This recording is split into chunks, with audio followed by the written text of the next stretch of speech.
അപ്പൊ നമുക്കിന്ന് വളരെ ടേസ്റ്റി ആയിട്ടുള്ള ഒരു ഗ്രേപ്പ് സാലഡ് തയ്യാറാക്കിയാലോ. അതായത് നല്ല പുളിയുള്ള മുന്തിരിങ്ങ വെച്ച് ചെയ്യാൻ പറ്റാവുന്ന നല്ല അടിപൊളിയായിട്ടുള്ള ഒരു സാലഡ്, അതല്ലെങ്കിൽ ഒരു ഗ്രേപ്സ് പിക്കിൾഡ് നമുക്ക് തയ്യാറാക്കാം.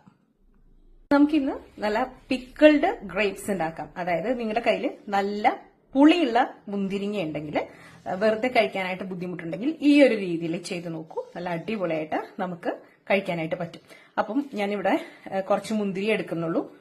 ഒരു കൊല മുന്തിരി നമുക്ക് എടുക്കാം. ഇത് നല്ലതുപോലെ ഒന്ന് വാഷ് ചെയ്തിട്ട് മാറ്റിവെക്കാം. അതായത് കുറച്ച് വിനാഗിരി ഇട്ട വെള്ളത്തിൽ നമുക്കൊന്ന് കുറച്ചു നേരം വെക്കാം. അതിനുശേഷം ഒന്ന് ക്ലീൻ ചെയ്ത് നടുവേ മുറിച്ചെടുക്കാം. അതാണ് കൂടുതൽ നന്നായി.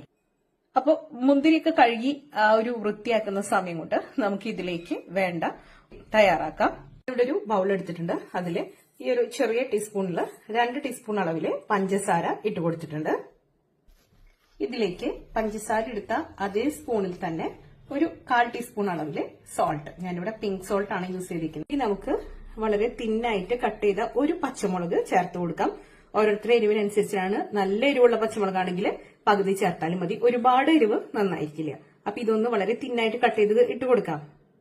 ഇനി ഇതിലേക്ക് ഒരൽപ്പം, ഒരു ചെറിയ ടീസ്പൂൺ അളവില് വിനിഗർ ചേർത്ത് കൊടുക്കാം. ഒരുപാട് ചേർക്കരുത്. നമ്മൾ നല്ല പുളിയുള്ള ഗ്രേപ്സ് വെച്ചിട്ടാണ് ഈ ഒരു പിക്കിൾഡ് ഗ്രേപ്സ് അല്ലെങ്കിൽ ഗ്രേപ്പ് സാലഡ് ചെയ്യുന്നത്. അതുകൊണ്ട് തന്നെ ഒരുപാട്